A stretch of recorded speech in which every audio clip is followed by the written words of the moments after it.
Yahobu, Bapak Ibu Pendeta, Sinenge, Majelis dan warga Gereja Amin, ini adalah channel YouTube Sinode Gereja Amin. Karena itu, bagi yang mencintai Gereja Amin, tontonlah, subscribe, like, dan bagikan. Gereja Amin yang tangguh, mandiri, dan peduli. Tuhan Yesus memberkati.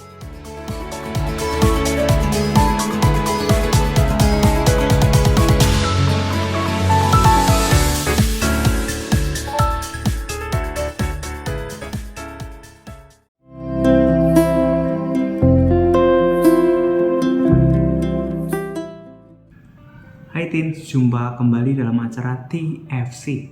Kali ini kita akan menyimak tulisan Pendeta Nike Kusumawati dalam buku renungan Teens for Christ dengan judul Bertumbuh dalam Hikmat Tuhan.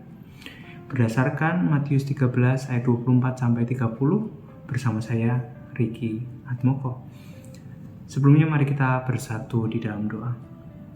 Ya Tuhan, kami datang ke hadapan-Mu, kami sebentar lagi hendak merenungkan firman Tuhan, dan biarlah firman ini dapat bertumbuh di dalam hati kami, sehingga tidak hanya pengetahuan kami yang bertambah, tapi iman kami juga yang bertumbuh Tuhan, dan iman kami bertumbuh di dalam hikmat Tuhan.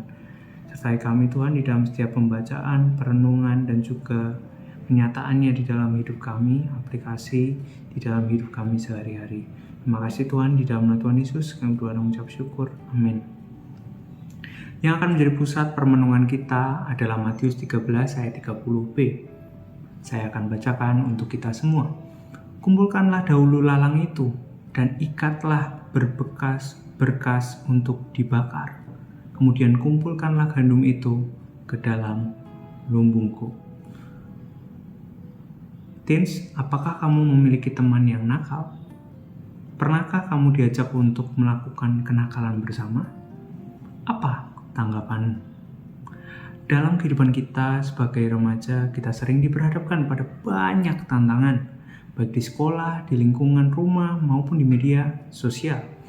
Banyak hal buruk yang dilakukan orang lain dapat memengaruhi pertumbuhan kita. Oleh karena itu, penting bagi kita untuk memilih pergaulan yang baik dalam hikmat Tuhan, agar kita dapat bertumbuh sesuai dengan kehendak-Nya. Dalam perumpamaan tentang lalang dan gandum, Tuhan Yesus menjelaskan tentang gandum yang bertumbuh bersama lalang. Meski penabur hanya menaburkan benih yang baik, yaitu gandum, tetapi lalang ikut tumbuh di antara gandum-gandum yang baik itu. Sekilas gandum dan lalang tampak serupa, apalagi jika belum menghasilkan bulir. Namun dari segi manfaat, keduanya sungguh berbeda. Gandum dapat memberi nutrisi yang baik, sedangkan lalang sangat beracun jika dikonsumsi. Satu-satunya cara untuk memisahkan keduanya ialah dengan membiarkan gandum dan lalang tumbuh bersama. Lalu setelah gandum siap dipanen, akan terlihat bahwa gandum semakin berisi, sedangkan lalang semakin kering. Begitulah kehidupan anak-anak Tuhan di dunia. Ibarat gandum yang tumbuh bersama lalang, kita juga diperhadapkan pada tantangan untuk bertumbuh di tengah orang-orang yang tidak memberi dampak baik. Tidak semua teman membangun. Karena itu, penting bagi kita untuk memilih pergaulan yang benar. Bukan berarti kita menjauhi teman yang nakal, tetapi lebih kepada tidak menjadi sama dan ikut-ikutan.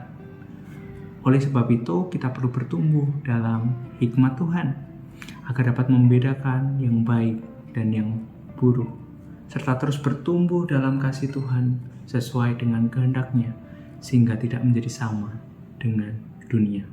Mari kita berdoa. Ya Tuhan, berikan kami hikmat-Mu, agar kami senantiasa bertumbuh di dalam firman-Mu, di dalam tuntunan-Mu, meski kami berada di lingkungan yang tidak sehat, tidak baik.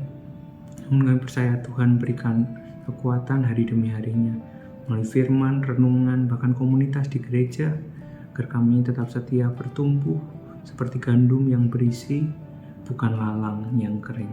Terima kasih Tuhan untuk firman-Mu. Di dalam nama Tuhan Yesus kami berdoa dan mengucap syukur. Amin. Demikian renungan kita hari ini.